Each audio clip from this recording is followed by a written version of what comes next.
Today we are going to start with the second chapter, that is biological classification. So let us quickly recap all the basic terms which you have already studied in 10th standard, but a little bit in detail. Okay, so you have already heard the word, that is prokaryote or prokaryotic and eukaryotic organism. Now what do you understand by prokaryotic and eukaryotic organism? You have said that prokaryotes are the primitive cells and these are the more complex cells, but the exact definition of prokaryote is the organism where the nuclear material is not enclosed within a nuclear membrane. So here you will see that this is the cytoplasm. So the nuclear material will be inside the cytoplasmic constituent of the cell, and this is not enclosed with a nuclear membrane, and so this is called as nucleoid. Okay, this is called what? Nucleoid.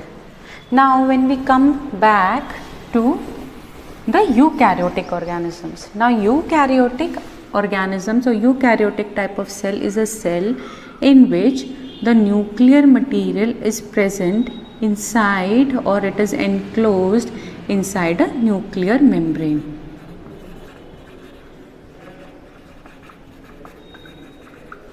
So here there will be the presence of nuclear material, that is nucleoplasm, and this will be the cytoplasm. So there is a complete boundary between the cytoplasmic constituents and the nucleoplasmic constituent, but in simple terms you will say that eukaryotic organisms are organisms in which the nuclear material is enclosed within a nuclear membrane. Okay, you have also heard the terms as phototrophic and autotrophic organisms. Okay, so next is phototrophic and chemotrophic. Now what are these organisms? These two organisms come under the category that is autotrophs or autotrophic organism. Now in simple terms, autotrophs are organisms which will synthesize their own food. They are able to make their own food.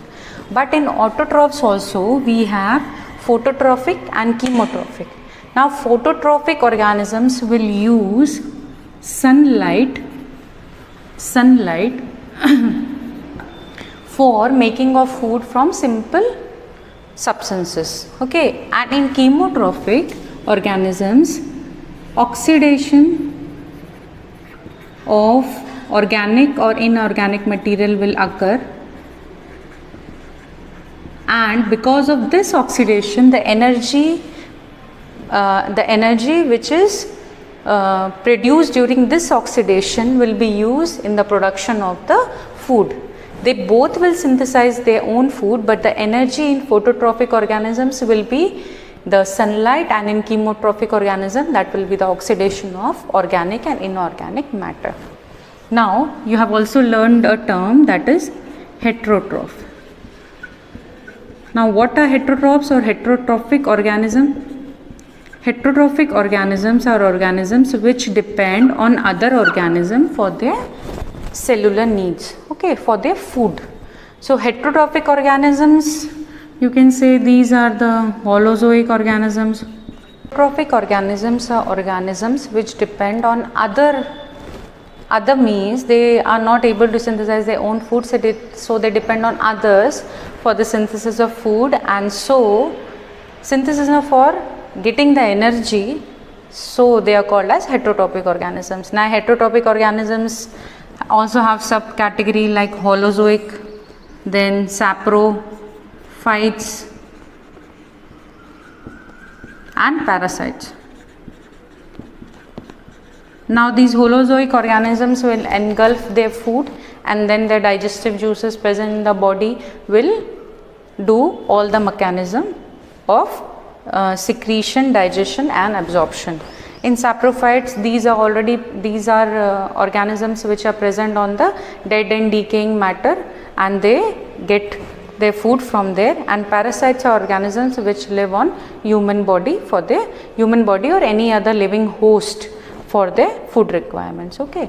So autotrophs or autotrophic organisms were of two types, that is phototrophic and chemotrophic.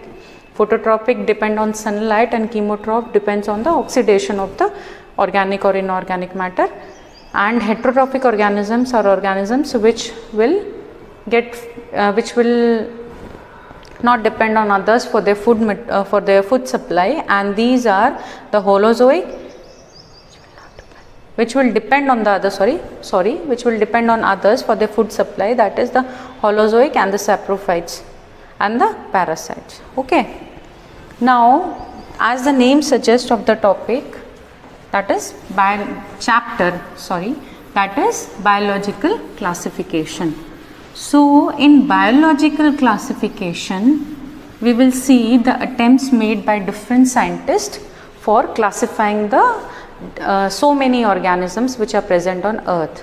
So, the first classification was given by Aristotle,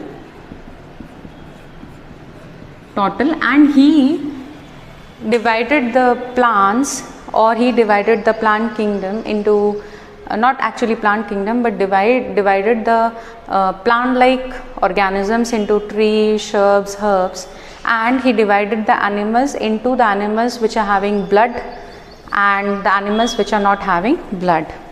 Now this was not up to the mark classification of the organism, as there are many organisms, and this cannot be the only criteria for classifying the organism. So next came the two kingdom classification, which was given by Carolus Linnaeus, and you have already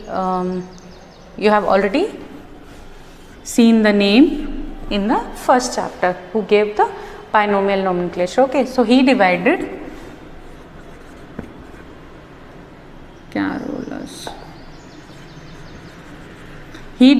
the kingdom into plant and animal.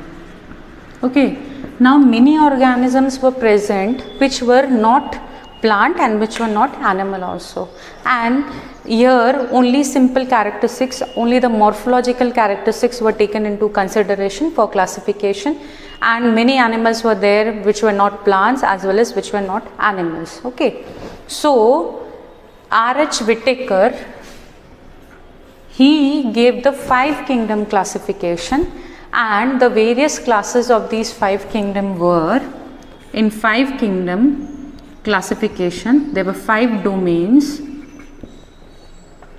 and before this there came the 3 kingdom, 4 kingdom, okay, given by various scientists. So Whittaker gave the 5 kingdom classification, and various classes of this were the Monera, Protista, fungi,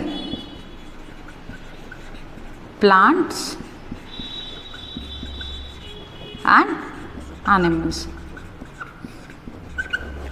Okay, so he devised the 5 kingdom classification on various physiological taken into consideration various physiological aspects like cell type, the presence of the cell type, cell wall, nuclear membrane, body organization and mode of nutrition. Okay, so we'll get into the characteristics of these. Like the first kingdom, that is Monera, are the prokaryotic organism. Okay, they are not having the nuclear material surrounding the nucleus, the nuclear membrane surrounding the nuclear material. Okay, so these are the prokaryotic organism. When we talk about cell wall, the cell wall, they do have a cell wall, and the cell wall is made up of polysaccharide and amino acid. Okay, it is a combination of a polysaccharide, that is a sugar, and amino acid. Now the nuclear membrane, as we talk, because they are prokaryotic organism, so nuclear membrane will be what? Will be absent. The body organization is cellular, okay, a particular cell. They are unicellular organisms. Mostly they are Monera are all unicellular organisms, and in unicellular organisms, the cell itself will do all the functions like digestion, excretion, which are the basic required functions like digestion, excretion, and absorption, and all basic functions which are required for living of an organism will be done by the cell which is present, okay. And the mode of nutrition can be autotrophic and heterotrophic both, okay. Autotrophic can be photoautotrophic or chemoautotrophic, and heterotrophic they can be parasite. As we know that we are taking so many antibiotics, so there is presence of bacteria in our body, and bacteria comes under the category Monera, okay. So they infest our body as parasites, and parasitic mode is also a type of heterotrophic nutrition, okay. The second kingdom is the Protista. These are the unicellular organism, but they are eukaryotic. So there is a presence of a nuclear membrane, okay, presence of a nuclear membrane, and the nuclear material is present inside that nuclear membrane. So these are what? These are the eukaryotic organism. Now cell wall will be present in some, okay, all will not have cell wall. Nuclear membrane will be present as they are eukaryotic organism. Body organization is cellular. The cell will do all the physiological aspects which are required for living, and mode of nutrition is both autotrophic and heterotrophic both. Now when we come to fungi are eukaryotic. See, these are unicellular eukaryote, and fungi are eukaryotes but multicellular, okay. So these are also eukaryotic organism. Cell wall is present, but it is non-cellulosic. It is not made up of cellulose, but it is made up of a specific material, that is chitin, or we can also call as chitin, but chitin sounds a little weird, so we'll call it as chitin. So they have a cell wall which is made up of a compound known as chitin. The nuclear membrane will be present as they are eukaryotic organisms. Body organization is multicellular, so when many cells are there, they will form a tissue, and tissue will do the further physiological aspects, will take over the physiological aspects, and mode of nutrition is heterotrophic. These organisms are not autotrophic, they will only depend on others for their food supply. Now the fourth kingdom is plants. These are eukaryotic organisms, you already know. The cell wall is made up of cellulose. As they are eukaryotic, there is a presence of nuclear membrane. They have tissue and organs, as we have seen xylem, phloem, and all the organs present inside a plant, and they are autotrophs. They are strictly autotrophs, and fungi are strictly heterotrophs, okay. These are autotrophic organisms, and they will require sunlight for the energy which will help them in making food from the simple inorganic material like water and carbon dioxide. Now last one is the animals, that is Animalia kingdom, and they are eukaryotic organism. There is no cell wall, okay. Like you have seen the differences between the plants and animals. So the basic difference is in plant there is a presence of cell wall, in animals there is an absence of cell wall. So the cell wall will be absent, this nuclear membrane is present. The body organization will be cell will form tissue, then organs, and then organ system, and these are also heterotrophic organism. They will depend on others for their food supply, okay. So this was the biological classification. First Aristotle gave a simple classification which was not acceptable.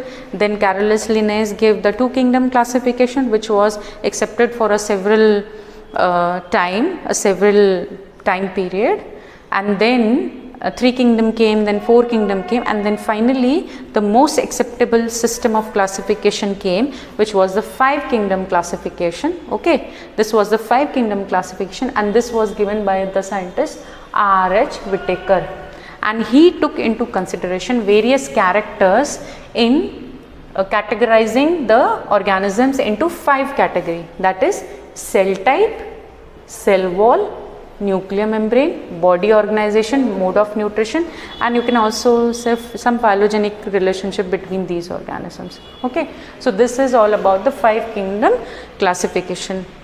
Now we will study all of these categories in detail.